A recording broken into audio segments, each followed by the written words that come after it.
Hello everyone, Mr. Clark here, and I want to take a couple minutes tonight to share with you what the Hitchcock-Tulare School District is doing in response to the COVID-19 virus. We all find ourselves in uncertain and unprecedented times. The one thing I do know for certain is that the American people, residents of South Dakota, and most importantly the patrons of the Hitchcock-Tulare School District will meet this new challenge with resolve, determination, and grit that will most definitely see us through these challenging times. I want everybody to know that our staff has been amazing as we find ourselves in an extended period of having our doors closed, and we are tasked with the challenge of finding new and innovative ways to educate our students. Our teachers and staff have literally had to turn a system of education that we have known for centuries literally upside down. They weren't asked to do this in weeks or months, but they were asked to do it in hours and days. They've all met the challenge head on and have been working together to ensure that education continues and the services we provide are relevant and productive. And as we push our students to be academically successful, even if it is from a distance. We know that this model can't be successful without you, the students, parents, grandparents, and community members. We thank you all for your efforts in making this work and truly understand the African proverb now that states it takes a village to raise a child. But in our current situation, it would be to educate the next generation. We will continue to provide distance or e-learning opportunities over the next 5 weeks with another round of material being delivered Monday morning sometime. We are working right now to get all of that prepared and sent home. Our plan is to send home everything that students will need over the next 5 weeks, and teachers will then communicate with students and or parents via email concerning assignments for the day or week. We obviously don't know what tomorrow or next week holds, so we want to try to get everything we can sent home as soon as possible. One thing that'll be a little bit different is that the 4th, 5th, and 6th graders, we will be sending the Chromebooks home so that they can utilize those in their education over these next 5 weeks. So make sure you're looking for that. Your teachers will make sure that you know your login information, and they will utilize that tool for virtual labs, communication, and some other assignments throughout the next few weeks. On Wednesday, we had a lot of different staff meetings via Zoom, an online meeting platform. And we talked about what our expectations and what things would look like over the next 5 weeks as we transition into a longer period of time. One thing that I had asked the staff to do at the beginning of the year was to step outside of their comfort zone and try something new.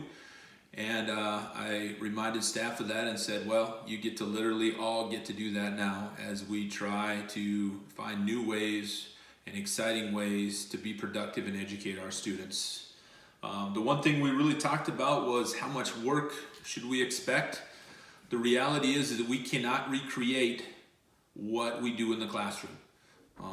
Some of our classrooms, some of our classes and our grade levels are doing 15 to 20 different assignments and things throughout the day. And we know we can't send that amount of work home and expect that to get done and back to us. So we really wanted to prioritize and come up with clear expectations for the 2 to 4 things per day that students need to turn in and return to us via email. So first of all, let's talk about the elementary. The main focus in the elementary is going to be on the core subject areas of reading and math. We really want kids to continue to get their reading in, their vocabulary to improve, and we also want to continue with their math lessons and math curriculum. Some of that may be online things like IXL or math practices. Others will be more paper pencil, and some of the grades may try even something new with math labs where it's one problem that students can use different resources, whether it's online or whatever else, to solve their problems. They will try to infuse some social studies and science in throughout the week, and some writing as well. One thing that's going to change is there's been a lot of people asking, how are we going to turn in the homework?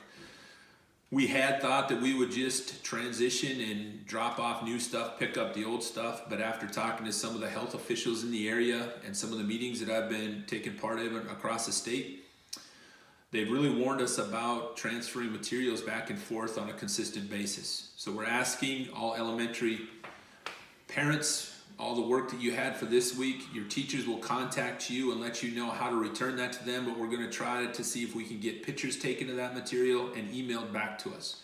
That will be the standard way to return the homework that teachers want from their kids, is to have them take pictures and email that back to the teachers. All of the parents should have the emails for their teachers, so if you don't have a way to take pictures and email work back, please drop me an email, jeff.clark@k12.sd.us.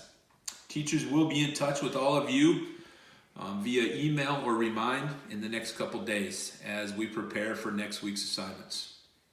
They may be trying some new things with things like Zoom and some face-to-face activities for students. That will be something that we may reevaluate each week and try to incorporate more and more of as it is possible. Now, junior high school students, all of you will need a Zoom account set up by Monday, and students will be required to check into their classes during the time that they would be normally scheduled. First period starts at 8:20. The expectation would be that you would check your email and be available at 8:20 to get your assignment and or to correspond with your teacher via an online platform.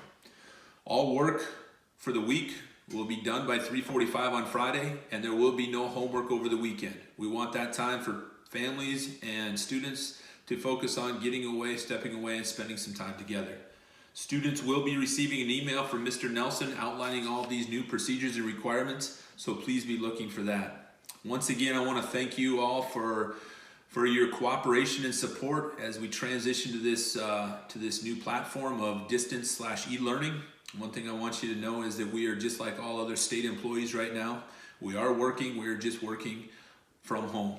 You're looking at my new office right now. And so teachers are available throughout the day. They are trying to come up with new ways and new lessons to engage students in a different way, in a new way.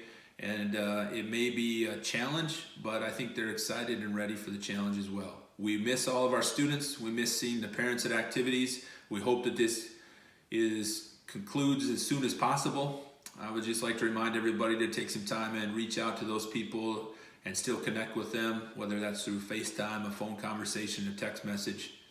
Have a good evening, and I will be doing this every Friday, so make sure that you tune in on Fridays. This will be posted on Facebook.